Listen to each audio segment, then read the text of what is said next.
Hey folks, Russ Bailey here. It's time for another BrushPile Fishing, the video podcast. Like always, we've got a great guest in store.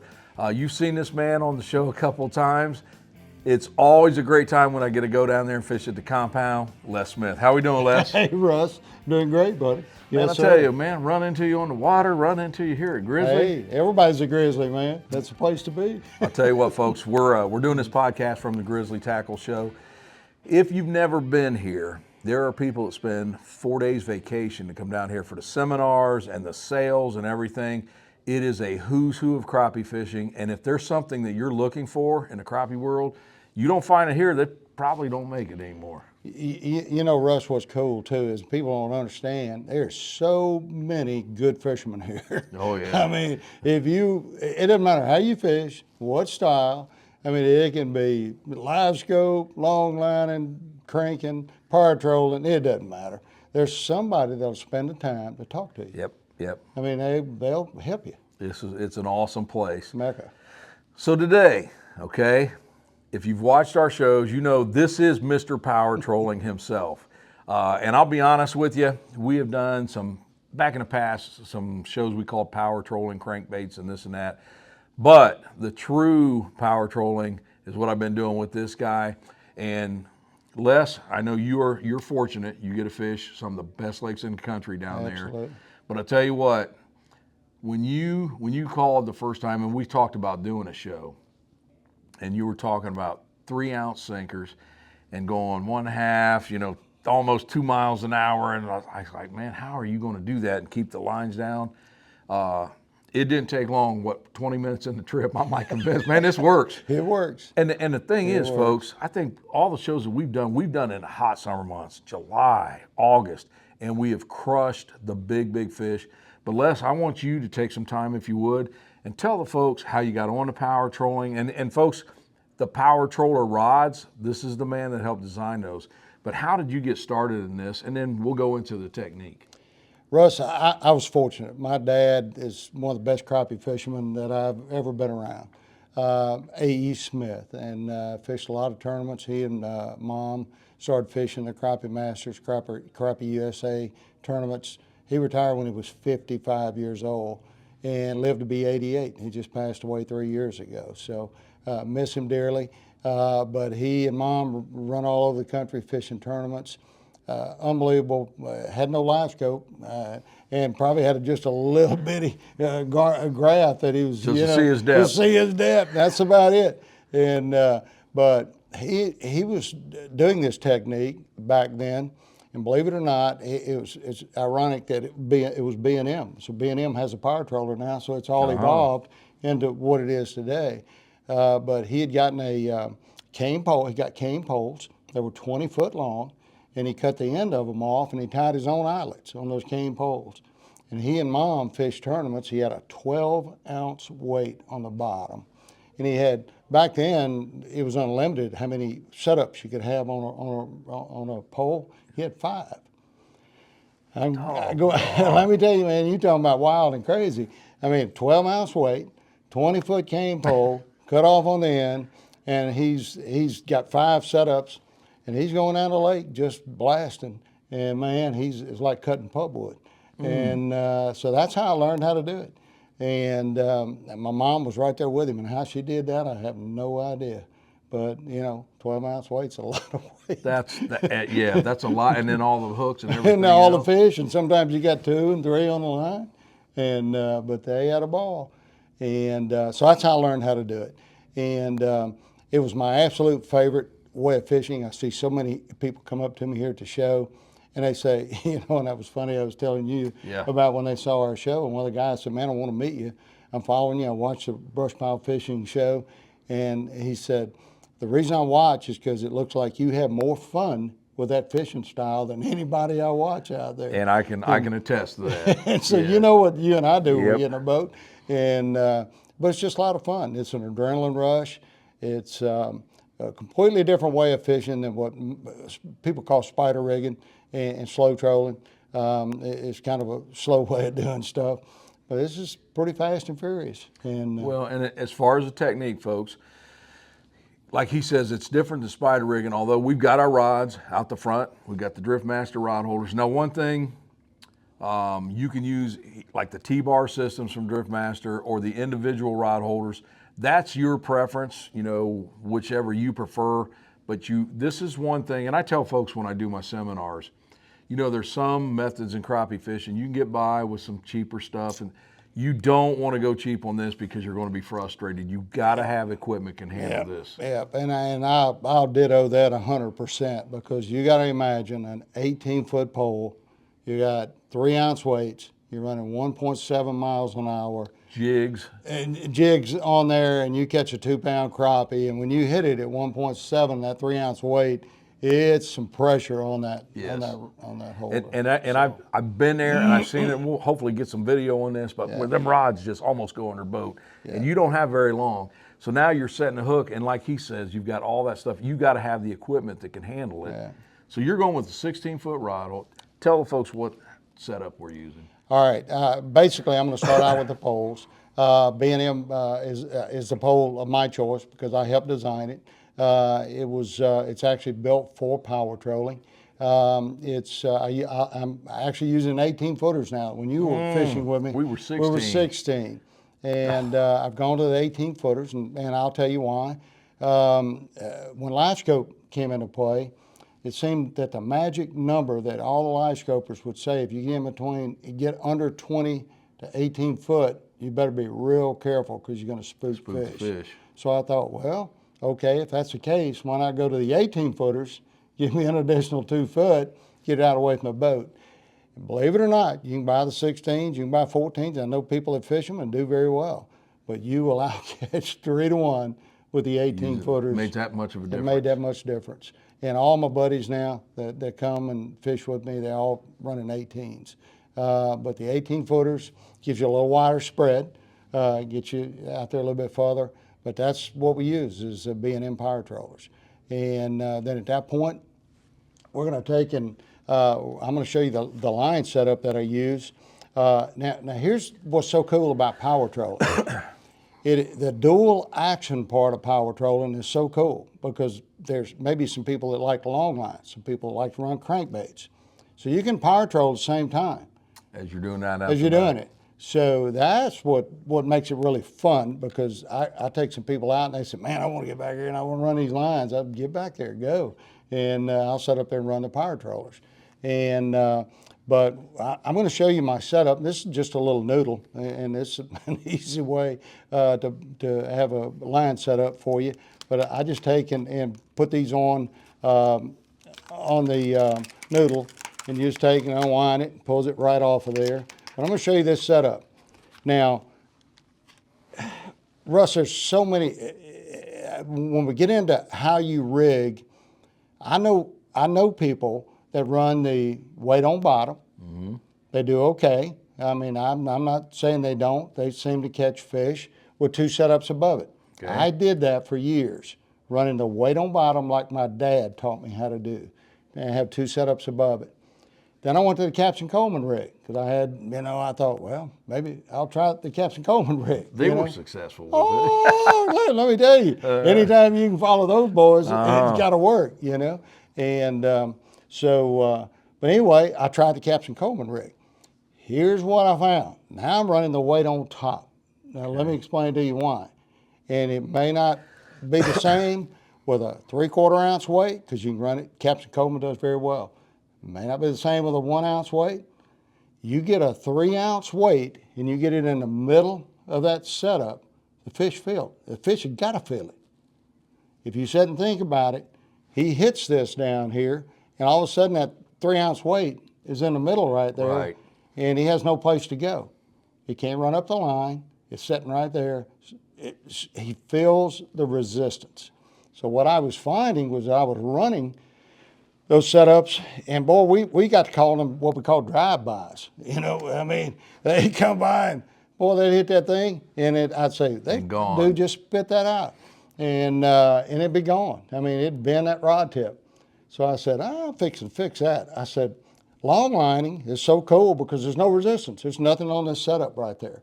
So I said, well, I'm going to start running my weight on top. And I'm going to run that egg weight So I'm sitting here with a 3-ounce egg weight. 3 ounce. And you just run the line. So what you got now is you got your main line. It comes down, and I run a 15-pound test, and I run a high-vis orange glow is what I run, so I can see the line. I can see it if it moves. And I set that on my main line. I put a little, those little orange balls right there, right before I tie on to the barrel swivel. All right, so I got the main line, run the weight, got the little orange ball right there, and just all that does is just prevent this from hurting, right. Hurting the line. All right, so now we start with the leaders, and you can set during the wintertime, summertime, rainy days, and set and make hundreds of these, which I do, and just put them on the noodles. But you got a barrel swivel at the top. Now I like a crane swivel, okay? Crane swivels seem to work a little better for me as far as the action versus a ball bearing. I come down 2 foot, so if you look at, I got the end, I come down 2 foot, and I have my first leader set up right there. And if you can see, I don't have a 3-way there. I'm not saying that you can't put a 3-way there. I tie an overhand knot. So all I'm doing is taking that line, and I'm just wrapping it right there, and I'm doing a twist, and I'm doing 3 knots. I'm pulling it. I got to cut one of the leaders, cutting it off, and then at that point, that's how I make this leader right here. So that is a 6-inch leader, and what I have on the end of it is I have another quick snap with a barrel swivel on it. So in other words, this is a little quick snap right there that I can take a jig head, I can snap it right on there, easy, quick change. I'm not retying, takes me 2 seconds to do that. And I got a little barrel swivel right there. Now, you know that when you start running baits at a faster speed, sometimes you get a line twist. That prevents that. Yep. Okay, so then I come down, so that's my first setup. So now I'm going to come down 3 foot to the bottom. So I got my first setup here, and I'm going to come down 3 foot, and I have another little barrel swivel on the end with a little quick snap on it. So I can sit right there and snap a jig head on there. They may like pink one day, orange one day, whatever it may be. I believe in colors. I know. And there are certain days that they just want one particular color, and that's okay. I'll put 16 of them on there if I have to, so it doesn't really matter. This is my setup that I run all summer long. It's run like a long line setup. Now let me tell you what's really cool about that. I run the same setup in the back on my long lines. Do you really? Yes, sir. Yes, sir. Now, you know how long liners, you always talk about their line twisting? You're right. It will not twist with that barrel swivel here and the 2 barrel swivels on the end. You're doing the same thing out the back of the boat as you are in the front. Yes. So I tie, and I'm running those PSTs. Yep. And I run a 20-foot, believe it or not, 20-foot PST. I run a 16-foot. I stagger them 4 foot apart. I run 4 off each side if I got 2 people back there. And if not, I'll run 2 off each side. Gotcha. I'll do 2 20s and I'll do 2 16s. But I run the 2 20s, the 2 16s, the 2 12s, and the 2 8/8s. That's what I'm running. And believe this or not, we talk about the 18-foot poles being a difference on the front than a 16. Those 20-footers will outcatch every pole on the back 90% of the time. That distance. Just that far away from the boat. And you know, if you sit and think about it, a lot of those fish come out and come around. I guess it's they're the first ones that they see. They see. Come up to. Yeah. And but here's what's so cool too. Now I take the same setup, and I have this right here, and I won't take it off, but I'll show you. Take the same identical setup, 5-foot leader, just stay with the same setup. Now, people that run crankbaits, you're gonna love this. Put your fin spin or whatever you're pulling on top. I run the fin spins with slab curlies on the top, right there. But when I come to the bottom down here, I have a quick snap, and it looks just like this right here. So instead of putting, and I have a little quick snap, it looks just like that right there. And so now I can hook a crankbait on the quick snap. So I'm running a crankbait on the back end, and I'm running a fin spin with a curly tail up top. So you're giving them fish a lot of options here. Lot of options, Yeah. and I will catch as many on that fin spin as I will a crankbait. No kidding. Oh yeah, yeah. So anybody that wants to power troll, that wants to long line, that likes pulling cranks, hey, dual action, get it going. I mean, you can run early, right after spring spawn is over, and those fish move out into what I call 8 to 12 foot water, a little more active. I'll start long lining. Now, up until then, I don't run anything but just front poles pushing. But when the fish move out just a little bit, get out of that 4 and 5 foot water, move on out to the 8, 10, 12 foot water. I'll start long lining. That's my first thing. So what I'll do then, instead of running 3 ounce weights, I'm going to run 1.5 to 2 ounce weights. Cut it back. Yeah, cut it back, because those fish aren't as deep as they are when they move out. So I'm going to run the 1.5, 2 ounce weights if those fish are moved out to that level, and I'm a long line off the back. So now I can run a 2 ounce weight at 1 to 1.2 mile an hour, and that's how fast you run the long line. Right. Okay? Now when the fish move on out and get out into that 20, 22, 25 foot Which water. is where we were getting. Yeah, right. Yeah, and they're going to move out when the summer comes on. Yep. They're going to get out on those ledges and those drop-offs and those points and that sort of stuff. Then I'm going to switch to 3 ounce weights.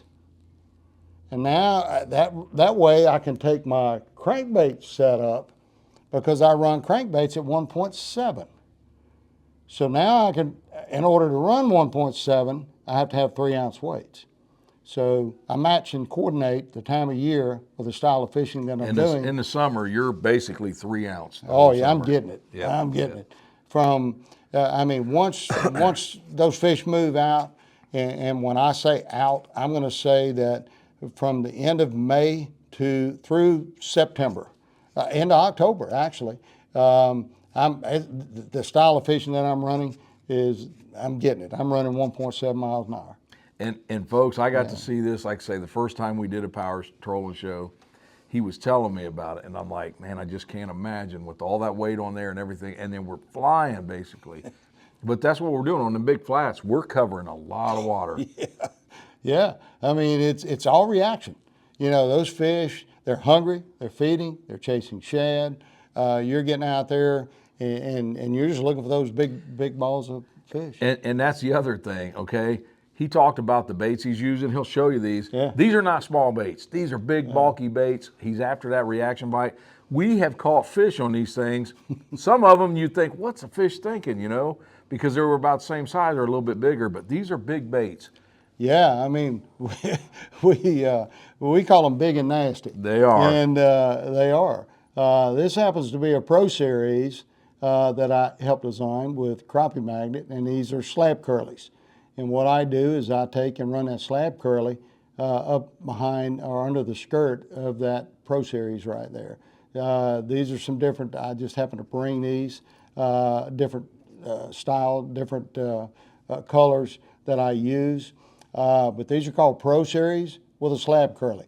Now, let me tell you when these are really good is when the sun's bright. They love this tinsel. Tinsel. Yeah, if the sun's shining and it's bright, they're going to love this tinsel. And you're going to catch more fish on these Pro Series. And if it's cloudy, it's overcast, you're going to probably want to go to a straight head. And this is just basically the same setup with a slab curly, same fin spin, and you're going to see that it's just got a slab curly on it. And the other thing, if they're super active, again, I want to go bigger, we'll take one of these, and crappie magnet makes that silicone skirt. Yep. And that really brushes that thing out there. Yep. But I'll tell you what, we've caught a lot of fish on that doing that too. Oh, absolutely, absolutely. And but it's all about color combinations, color choice, kind of paying attention to what the weather conditions are, because that's a big deal. You know, muddy water, clear water, kind of go with the flow on that. You know what kind of combinations to mix up. Russ, you know, when you and I did your show, one of the last shows that we did at Arca Butler, that was we had that on every bait. It was pretty darn good. It was pretty darn good. We had an 1/8 on bottom and a 1/4 on top. Yep. and that's called a Les Pink right there. Now let me tell you about these fin spins, and I have a lot of people on Facebook and ask me about the fin spins and why I use those. There's a lot of good baits out there. I mean, there's a lot of good fishermen. I don't talk about anybody's baits. In the past, I had a guy ask me about one particular bait, and I responded and said, hey, this is what I use today, all right? I mean, honestly, if you'll sit and look at the action on this, I just challenge you to go try it. It doesn't matter. There's a lot of spinners out there, and a lot of guys believe in them, and they work. But go look at the difference in the action. This is a cupped head on this fin spin right there. It sits like this. Show that baby if we could. I don't know if you can see it or not. Yeah, there you go. There Good you deal. go. Good picture. There you but can it's definitely cupped. see. It's got a little hole, not a hole, but just a little indentation right in the center. Now what this does, if you look at the spinner right here, when we were helping Jeff in designing these, we extended this right here so that this gets out away from the flash just a little bit, not get in the way where it spins better. But what happens, notice how the water, guess where the water goes? Oh, yeah. Goes down on the spinner. Oh, yeah. So in other words, this is pushing, it's not just going over it or going above it for the style of head, but just because of that indentation, it's pushing it down on the spinner to give it more action. And that definitely looks like a minnow in the sunny days coming through there. Absolutely. And so, you know, that's the reason I use fin spins. They work. It worked. They work. It worked for me. Now, Les, one thing before we get out of here, because when you first told me this, when we was doing that first show, I thought it might be a little bit of leg pull in there. He talks about a little bead he uses, because what you're seeing now, when me and him fish together, we're talking, we're cutting up, we're not paying a whole lot of attention to the rods, okay? We missed some. But tell them about the bead system you use. Yeah, out on the end of that pole, that power troller, if you come to, don't do it, there's, when you get into your eyelets out there, you come into the second eyelet, not the first two. You got a little eyelet and come in between the second and the third eyelet right there. And if it's a glass bead, it has to be glass. You can buy them at Walmart's where I get them. They come on a little necklace roll. And it's a little small glass bead. You'll set that and just run your line right through it, okay? And it sets on that pole next on that line. And when you and I can be talking, which we've done it a bunch, and you got to the point where you say, "Where's that? I heard that." And but we'll be just fishing, and all of a sudden that bead just pops, boom, and it's a distinct sound, that glass bead on those rods. I mean, you hear it right now. You just got to figure out where it was. Yeah. You just start looking, and. I thought you was pulling my leg the first time, but man, it came into play. It works. You tune your ear to it, and I mean, the more you do it, the more you're going to hear it. You know, when I get in a boat, I've heard it so much that I mean, I'd say, "Okay, Russ, where's he at?" Yep. I mean, you got to hit somewhere. But people get tuned to it. But that's just one little advantage. And I'm gonna tell you on that Driftmaster rod setup that I got, man. It's a single solid bar, and I wish I had a picture of it. And I think we'll you throw some probably video on, yep. But I can rest my hand. That's another thing that I've showed you how I do. So you got two different ways.